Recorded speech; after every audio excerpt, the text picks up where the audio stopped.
A tempestade castigava o lado de fora da majestosa mansão Salles, na região serrana de São Paulo, mas o verdadeiro terror não era o trovão que fazia as vidraças vibrarem. O medo real vinha do choro abafado e desesperado na sala de estar. O pequeno Mateus, com apenas 5 anos, tremia encolhido sob o enorme piano de cauda, recusando o toque de qualquer pessoa, especialmente o da sua futura madrasta.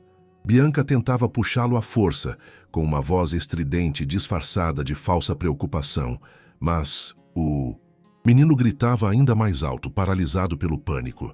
Foi nesse caos que Dona Catarina, a governanta de 62 anos, entrou na sala como uma força da natureza silenciosa, ignorando qualquer protocolo e ajoelhando-se no piso de porcelanato gelado. "Vem cá, meu menino. Não precisa ter medo", sussurrou Catarina com uma doçura que contrastava com o frio daquela casa, estendendo os braços calejados, mas acolhedores, para a escuridão sob o piano. Contra todas as expectativas e sob o olhar incrédulo do pai, o menino parou de gritar quase instantaneamente. Ele engatinhou para fora e se refugiou no peito daquela senhora, o único porto seguro naquele mar de luxo e ansiedade. Catarina o abraçou com força, lançando um olhar furtivo, mas cortante, em direção a Bianca. Um aviso silencioso que só quem ama como mãe poderia dar. Era um pequeno milagre doméstico, onde a riqueza e a autoridade haviam falhado, o amor puro de uma funcionária havia triunfado. Se essa cena apertou o seu peito e você acredita que o amor de quem cuida de nós é sagrado? Inscreva-se agora no canal. Escreva nos comentários de qual cidade do Brasil você está acompanhando essa história e prepare-se, porque o que vai acontecer nesta mansão vai te deixar sem ar. Lourenço Salles observava a cena da porta, ajustando as abotoaduras de ouro com um nervosismo que não combinava com ele. Empresário pragmático e viúvo há 3 anos, Lourenço estava acostumado a gerenciar impérios financeiros na Faria Lima, mas sentia-se completamente impotente diante da dinâmica da própria casa. Ele via o filho agarrado ao uniforme engomado de Catarina e sentia uma pontada de ciúmes misturada com alívio, incapaz de enxergar a verdade que estava bem diante dos seus olhos. Para ele, Mateus era apenas uma criança difícil e desajeitada, traumatizada pela perda da mãe, e não a vítima de algo muito mais sinistro que acontecia entre aquelas paredes douradas. A própria mansão parecia cúmplice desse segredo obscuro, um mausoléu de mármore e obras de arte isolado na serra, onde cada passo ecoava como uma acusação. Apesar do sistema de aquecimento, um frio antinatural tomava conta dos corredores, como se a casa prendesse a respiração, esperando a próxima tragédia. Catarina acariciava os cabelos de Mateus, notando com horror um novo hematoma roxo surgindo na gola da camisa, uma marca que Bianca havia justificado apressadamente como um tombo no jardim poucas horas antes. A governanta sabia a verdade, mas sua voz tinha sido sufocada muitas vezes pela habilidade manipuladora da nova patroa. Bianca Ricci, 36 anos de uma beleza gélida e ambição desenfreada, levantou-se alisando a saia com um gesto irritado, compondo imediatamente um sorriso de fachada para o noivo. "Está vendo, amor? É impossível", suspirou com voz teatral, lançando um olhar de desprezo para o menino que Lourenço, em sua cegueira emocional, interpretou como frustração afetuosa. Bianca via em Mateus não uma criança para amar, mas um obstáculo caro e barulhento entre ela e a herança dos Salles. Sua presença na mansão era como a de um predador elegante que se move em silêncio antes do ataque fatal. "Tenha paciência, Bianca, ele só está cansado", disse Lourenço, aproximando-se para beijar a testa da mulher, sem saber que acabara de validar a algoz de seu filho. Catarina sentiu o estômago revirar de raiva. Quantas vezes ela tentou alertar o Sr. Lourenço de que aquelas marcas não eram normais. Toda vez ele desconversava, acusando-a de ser superprotetora ou de ter ciúmes da nova companheira. Aquela cegueira voluntária estava prestes a custar a Lourenço o preço mais alto que um pai pode pagar, mas naquele momento sua única preocupação era chegar a tempo para a reunião no Rio de Janeiro. "Catarina, leve-o para a cama. Eu preciso descer para o aeroporto, tenho que estar no Rio amanhã cedo", ordenou Lourenço, checando o relógio e ignorando o terror que se acendeu nos olhos de Mateus ao ouvir sobre sua partida. O menino apertou a mão da governanta com uma força desesperada, sabendo instintivamente que sem o pai em casa, a máscara social de Bianca cairia, dando lugar à sua verdadeira natureza. A governanta assentiu rigidamente, o coração disparado, prometendo a si mesma que não deixaria o menino sozinho nem por um segundo naquela noite. Enquanto Lourenço pegava sua maleta de couro, um relâmpago iluminou o saguão, projetando sombras longas e distorcidas que pareciam prever o horror iminente. Ninguém poderia imaginar que o voo para o Rio seria cancelado devido à tempestade, e que o destino estava prestes a trazer Lourenço de volta muito antes do previsto. Mas, por enquanto, a porta da frente se fechou com um baque pesado, selando Mateus e Catarina dentro daquela prisão de luxo, com o monstro que sorria satisfeita, acariciando o corrimão da grande escadaria. "Ótimo", sussurrou Bianca, assim que o ruído do motor do carro de Lourenço sumiu na estrada de acesso, seu tom doce desaparecendo para dar lugar a um timbre gelado e ameaçador. Ela se virou lentamente para Catarina e o menino, seus olhos desprovidos de qualquer empatia. "Agora que não tem ninguém para te defender com esses caprichos, seu moleque insuportável, você vai aprender o que é educação." Catarina abraçou Mateus contra si, sentindo o peso de uma noite que prometia ser interminável e perigosa. O que Catarina não sabia era que o destino tinha um plano diferente. Um plano que exigiria toda a sua coragem. A tensão no ar era palpável, carregada de eletricidade estática e presságios ruins. Enquanto levava Mateus escada acima, sentia o olhar de Bianca queimando suas costas, um olhar que prometia dor. Não era apenas uma questão de disciplina. Era uma guerra silenciosa pela sobrevivência de uma criança inocente, e Dona Catarina era o único soldado que restava para lutar. A atmosfera na mansão mudou radicalmente. O silêncio tornou-se pesado, quebrado apenas pelo tic-tac obsessivo do relógio de pêndulo na entrada. Cada sombra parecia esconder um perigo, e até as paredes pareciam se fechar ao redor deles. Catarina sabia que naquela noite algo se romperia para sempre, ou a vontade do menino, ou a fachada perfeita daquela família amaldiçoada. Com uma oração silenciosa nos lábios, ela fechou a porta do quarto de Mateus, barricando-se lá dentro contra a ameaça que andava nervosamente pelo corredor. Se você também sente essa tensão insuportável e torce para que o Mateus seja protegido, deixe agora o seu gostei neste vídeo. Que Deus abençoe cada criança indefesa e quem luta para salvá-la. Continue ouvindo, porque o verdadeiro pesadelo está prestes a começar. Assim que os faróis do carro de Lourenço desapareceram na escuridão da serra, a máscara de Bianca caiu com uma velocidade assustadora. Ela não perdeu tempo fingindo ser a madrasta amorosa. Foi direto para o bar de Mogno, servindo-se de uma taça de vinho caro com uma calma glacial que fazia a pele arrepiar. Catarina, ainda na escada com Mateus no colo, sentiu um calafrio na espinha, intuindo que a trégua tinha acabado. A mulher sabia que a noite seria longa, mas não imaginava o quão baixo a maldade daquela víbora poderia descer para marcar território. "Coloque ele no chão, Catarina. Ele não é um bebê, é um mimado que precisa de limites", ordenou Bianca sem nem olhar para elas, bebericando o vinho.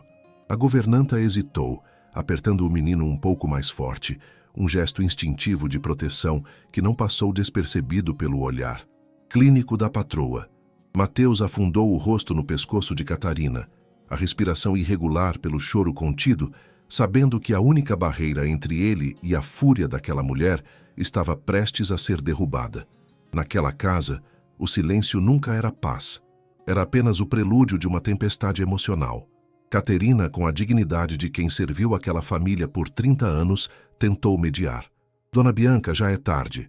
O menino está assustado, só precisa dormir. Eu cuido disso como sempre." Sua voz era firme, mas por dentro ela tremia.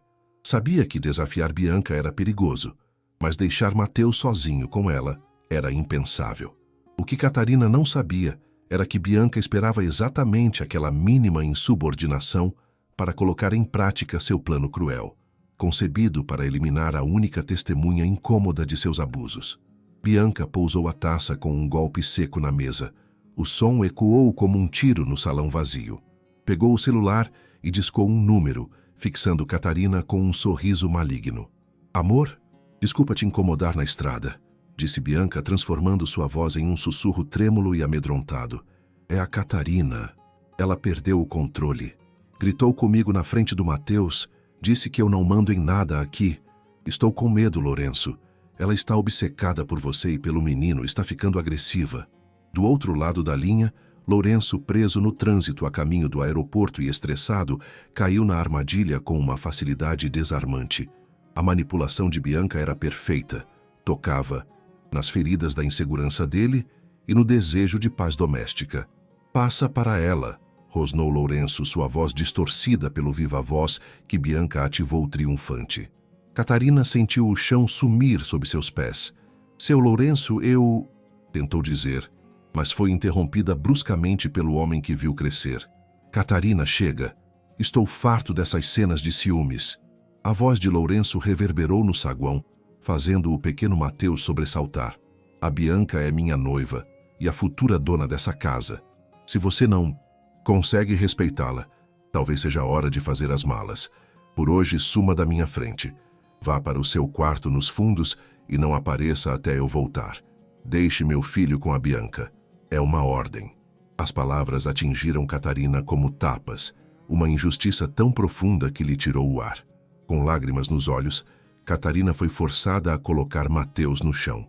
O menino a olhou com olhos arregalados de terror, uma súplica silenciosa que partiu o coração dela em 1000 pedaços. Fica bonzinho, meu amor. Sussurrou a voz embargada pelo choro, enquanto Bianca a observava de braços cruzados, um monumento à vitória do mal. Catarina retirou-se para a cozinha, sentindo-se como se tivesse acabado de abandonar um cordeiro na toca do lobo, mas a ordem do patrão era lei, e sua desobediência significaria a demissão imediata e o abandono definitivo da criança. Isolada no pequeno quarto de serviço adjacente à cozinha, Catarina não conseguia encontrar paz. Andava de um lado para o outro, as mãos juntas em oração, enquanto os ouvidos estavam atentos, tentando captar qualquer som vindo do andar de cima. Cada estalo do assoalho parecia um pedido de socorro. Sentia-se inútil, velha e derrotada.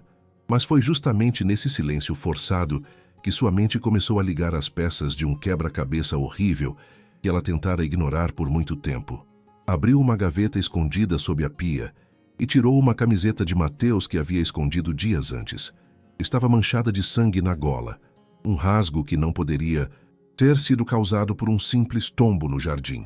As desajeitadas de Mateus coincidiam sempre com os momentos em que Lourenço estava ausente. Não eram acidentes, eram punições. A realização a atingiu com a força de um soco no estômago. Ela não estava protegendo uma criança desastrada. Estava falhando em proteger uma vítima de violência doméstica sistemática. Enquanto Catarina encarava aquela mancha de sangue seco, a raiva começou a substituir o medo. Percebeu que sua lealdade a Lourenço a deixara cega para a verdadeira natureza de Bianca. Aquela mulher não queria ser mãe. Queria apagar o passado de Lourenço para possuir o futuro dele. Catarina entendeu que, se não agisse, aquela noite poderia terminar em tragédia. Mas o que uma velha governanta poderia fazer contra a palavra da futura senhora Salles? O tempo passava lento e inexorável. Cerca de 2 horas se passaram quando o interfone da cozinha tocou brevemente. Era uma notificação automática da segurança. O portão principal havia sido aberto. Catarina franziu a testa. Quem poderia ser àquela hora? Lourenço só voltaria no dia seguinte. O coração deu um salto no peito. Se Lourenço estava voltando, talvez houvesse uma esperança. Ou talvez ela estivesse prestes a assistir à cena final de um drama que não podia parar. Enquanto isso, no andar de cima, a situação estava saindo do controle. Mateus, exausto e com fome, havia pedido um copo de suco. Bianca o trouxe com um sorriso que não prometia nada de bom, entregando o copo cheio até a borda com a mão instável. O menino, com as mãos tremendo de medo, segurou de mau jeito. O líquido roxo escuro derramou sobre o precioso tapete persa branco do corredor, criando uma mancha que parecia sangue fresco. O silêncio que se seguiu foi ensurdecedor. Mateus petrificou, sabendo que aquele erro seria imperdoável. Bianca encarou a mancha, depois levantou lentamente os olhos para o menino. Sua expressão não era de raiva, mas de pura loucura fria e calculista. "Olha o que você fez", sibilou a voz baixa e perigosa. "Seu pai trabalha duro por esta casa, e você a destrói porque é um pequeno ingrato inútil." Da cozinha, Catarina ouviu a mudança de tom. Não eram mais os gritos histéricos de antes. Era algo pior. Ignorando a ordem de Lourenço e arriscando seu emprego, saiu do quarto e aproximou-se do pé da grande escadaria de mármore. Seu instinto gritava para correr, subir, mas o medo de piorar a situação para Mateus a travou por um instante fatal. Aquela hesitação seria seu maior remorso, mas também a faísca que acenderia sua transformação em heroína. Lourenço, que de fato havia feito o retorno após saber que todos os voos estavam cancelados pela tempestade, estava estacionando o carro na garagem. Entrou em casa pela porta de serviço, silencioso, esperando não acordar ninguém e se desculpar com Bianca pela partida afobada. Não sabia que estava entrando em um pesadelo.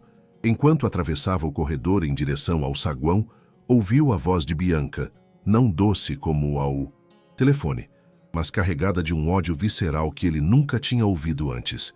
"Eu vou te ensinar a prestar atenção", gritou Bianca do andar de cima. Catarina, ao pé da escada, levantou o olhar aterrorizada exatamente no momento em que Lourenço aparecia na sombra do corredor lateral. Nenhum dos dois teve tempo de respirar. Naquele instante, a mansão de luxo tornou-se a cena de um crime, e a ilusão da família perfeita se estilhaçou definitivamente junto com o corpo que estava prestes a ser lançado no vazio. Tudo estava pronto para a revelação mais dolorosa da vida de Lourenço.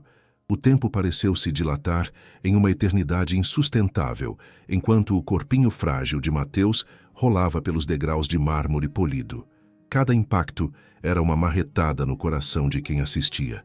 Um som surdo e nauseante de ossos contra a pedra que nenhum pai deveria jamais ouvir.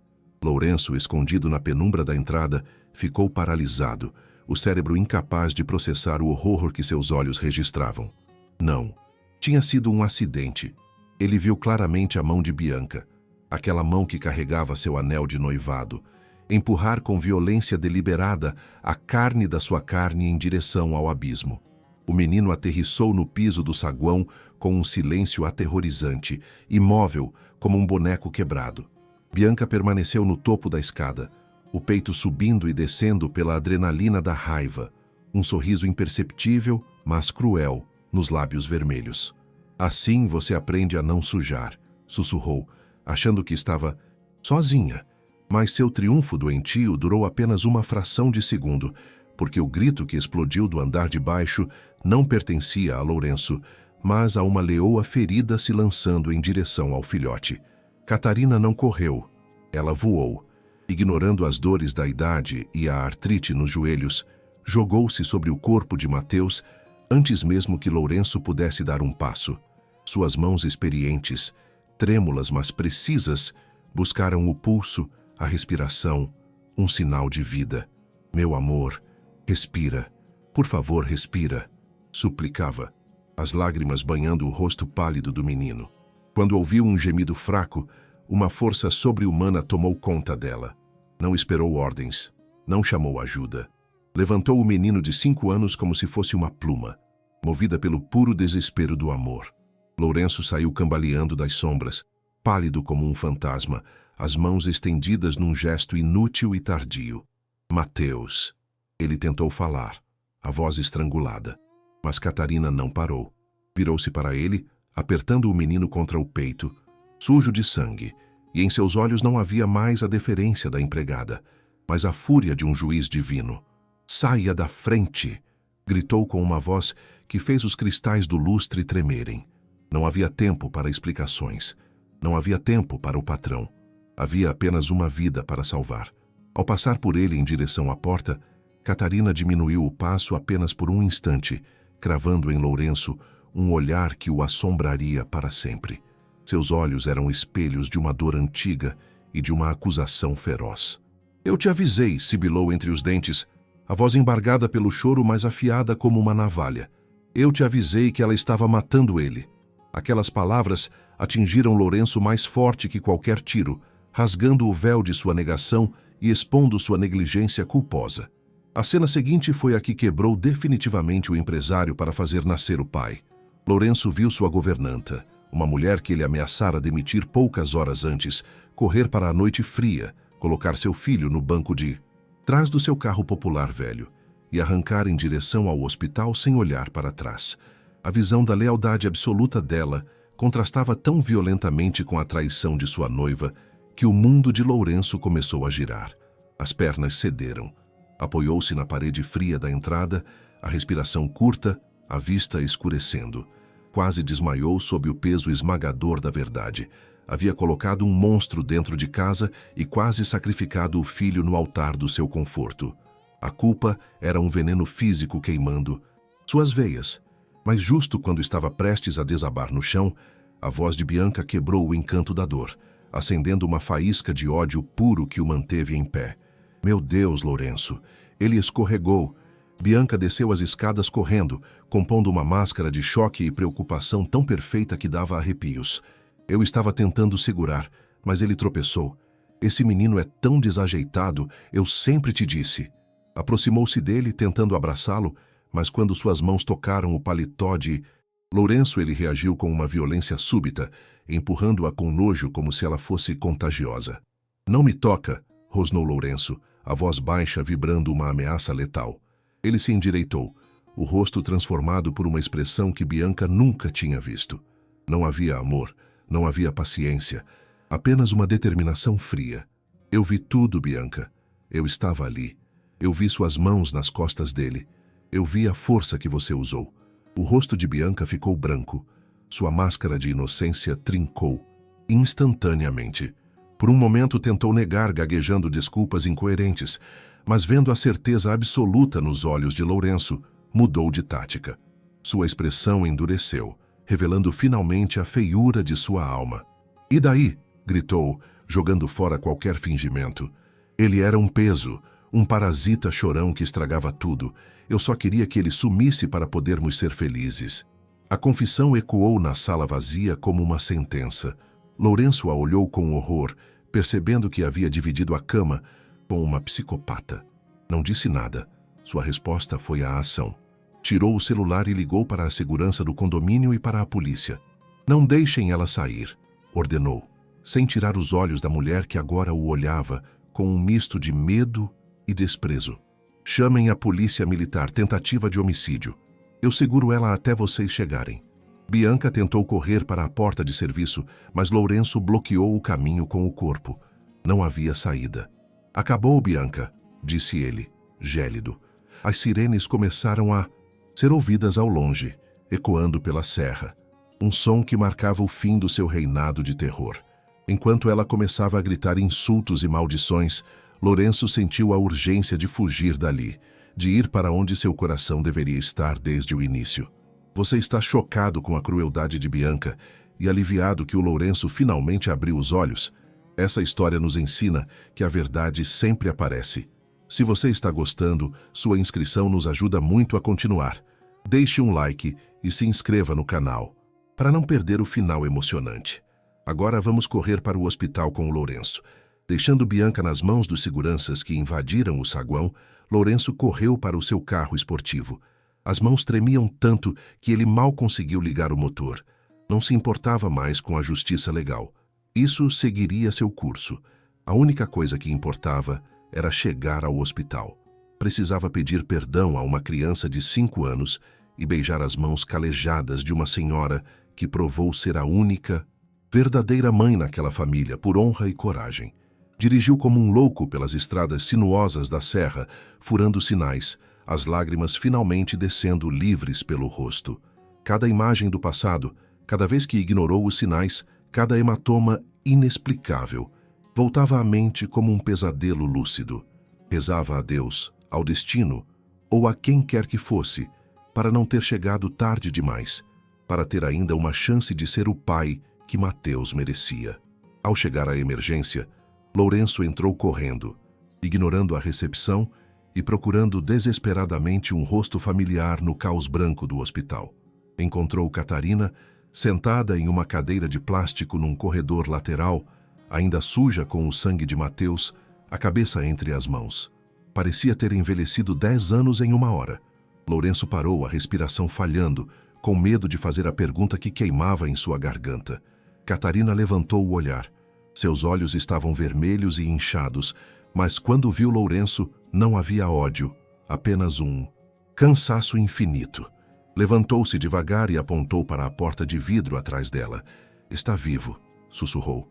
Os médicos disseram que é um milagre. Ele tem a cabeça dura, igual a mãe dele. Ao ouvir aquilo, Lourenço desabou de joelhos na frente dela, no meio do corredor do hospital, sem se importar com quem olhava, chorando como criança e segurando as mãos da mulher que salvou seu mundo. A verdadeira cura podia finalmente começar. As semanas seguintes no hospital foram um calvário necessário para a redenção de Lourenço. O homem que antes controlava empresas com um aceno de mão, agora passava os dias sentado numa cadeira desconfortável, recusando-se a sair do lado do filho. Olhava Mateus dormir, traçando com os olhos as faixas que cobriam os ferimentos, e cada respiração do menino era um lembrete do seu fracasso e da sua segunda chance. Catarina nunca o deixou sozinho. Sua presença silenciosa era a única coisa que impedia Lourenço de afundar na culpa. Naquele quarto estéril, as hierarquias sociais sumiram. Não havia patrão e empregada. Apenas 2 pais de alma unidos pela sobrevivência de uma criança. A justiça para Bianca chegou rápida e implacável. As provas das câmeras de segurança, que Lourenço mandara instalar anos antes e depois esquecera, confirmaram a versão dos fatos sem sombra de dúvida. O vídeo do empurrão deliberado chocou o júri. Não houve piedade. Foi condenada a 15 anos de prisão por tentativa de homicídio qualificado. Lourenço nem apareceu na leitura da sentença. Aquela mulher não merecia mais nenhum segundo do tempo dele. O capítulo do horror estava fechado. Agora era preciso escrever o da cura. O retorno à mansão foi o momento mais difícil. Mateus tremia quando o carro passou pelo portão, apertando a mão de Catarina até os dedos ficarem brancos. Mas Lourenço tinha preparado uma surpresa. Durante a internação, ordenou uma reforma completa na entrada. O mármore frio onde Mateus caíra foi coberto por um piso de madeira quente e as paredes, antes brancas e austeras, ganharam cores vivas. Essa não é mais a casa do medo, filho, disse Lourenço, ajoelhando-se na altura do menino com lágrimas nos olhos. Essa é a nossa casa e ninguém nunca mais vai te machucar aqui dentro. A reconstrução da confiança entre pai e filho foi lenta, feita de pequenos passos. Nos primeiros meses, Mateus procurava Catarina com o olhar sempre que Lourenço aumentava o tom de voz, mesmo que fosse para rir. Lourenço teve que aprender a paciência, a verdadeira, não a de escritório. Começou a chegar cedo em casa, trocando as viagens de negócios por brincadeiras no tapete da sala e histórias antes de dormir. Catarina observava essa transformação com o coração cheio de alegria, vendo o homem arrogante dar lugar a um pai devoto que aprendia a amar através das cicatrizes do próprio erro. Com o passar das estações, a relação entre Lourenço e Catarina começou a evoluir para algo profundo e inesperado. Não era só gratidão que Lourenço sentia, era admiração pura. Começou a vê-la não como a velha governanta, mas como a mulher forte e digna que manteve sua família unida quando ele esteve ausente. Passaram a jantar juntos, conversando por horas depois que Mateus dormia. Lourenço descobriu a sabedoria dela, seu humor gentil e sua alma vibrante. A diferença de idade e classe social, que antes pareciam abismos, sumiram diante da conexão que os unia. 1 ano após o acidente, a mansão estava irreconhecível. O silêncio fúnebre foi substituído pelas risadas de Mateus correndo pelos corredores sem medo. Mas a maior mudança aconteceu numa noite de verão, na varanda iluminada pela lua. Lourenço pegou as mãos de Catarina, as mesmas mãos calejadas que salvaram seu filho, e as beijou com devoção. Você me ensinou o que é proteger e amar, disse ele, a voz trêmula. Não quero viver mais nem um dia sem você ao meu lado. Não como funcionária, mas como minha companheira. Você aceita casar comigo? e ser oficialmente a mãe que o Mateus já escolheu com o coração. A notícia do casamento entre o rico empresário e sua ex-governanta causou burburinho na alta sociedade paulistana, mas Lourenço não dava a mínima. A cerimônia foi íntima, no jardim da mansão, com Mateus levando as alianças, radiante. Ver seu pai e sua amada avó Catarina se unindo foi o remédio definitivo para o menino. Catarina, vestida com uma elegância simples que realçava sua beleza madura, não parava de sorrir. Não era um conto de fadas de príncipe encantado, era algo melhor. Era a história de um homem que encontrou sua verdadeira rainha entre as cinzas. Uma mulher capaz de salvar o reino com a força do amor. O final nos leva a uma tarde dourada de outono. No grande gramado, Mateus, agora com 6 anos, forte e seguro, chutava uma bola em direção ao gol improvisado entre 2 árvores. A cicatriz na testa estava sumindo, virando apenas uma linha fina, lembrança de uma batalha vencida. Lourenço estava no gol, fingindo desajeitadamente não conseguir pegar os chutes do filho, rindo alto. Não havia celulares tocando, não havia urgências. O tempo havia parado naquela bolha de felicidade. Sentada num banco de madeira, Catarina observava os dois. Não usava mais o uniforme, mas um chale macio sobre os ombros. Era a matriarca daquela família reconstruída. Quando Lourenço se virou para ela, os olhares se cruzaram carregados de um entendimento silencioso. Ele se aproximou, suado e feliz, e deu um beijo na testa dela. "Obrigado", sussurrou ele. Não precisava dizer mais. Nada. Catarina sorriu, olhando Mateus chamá-los para continuar o jogo. Tinham atravessado o inferno para encontrar o paraíso deles. A mansão, antes símbolo de frieza, virou um farol de esperança. A história de Lourenço, Catarina e Mateus nos lembra que sangue não é a única coisa que faz uma família. Família é quem corre por você quando você cai, quem te protege quando você está vulnerável e quem não tem medo de dizer a verdade, mesmo com a voz trêmula. O mal tentou destruí-los, mas só conseguiu torná-los indestrutíveis, unidos pelo fogo da provação e pelo ouro do amor verdadeiro. Chegamos ao fim dessa jornada emocionante. Pergunta para vocês: na opinião de vocês, a condenação da Bianca foi justa pelo que ela fez? Ou ela merecia coisa pior? E vocês conseguiriam perdoar o Lourenço como a Catarina perdoou? Escrevam nos comentários. Se essa história fez seu coração bater mais forte e você acredita que o amor e a justiça devem sempre vencer, deixe um like gigante. Inscreva-se no canal para ouvir mais histórias onde o bem vence e o mal paga a conta. Comente "Família é quem cuida" se você está feliz pelo Mateus. Obrigado por ficarem com a gente. Até a próxima história.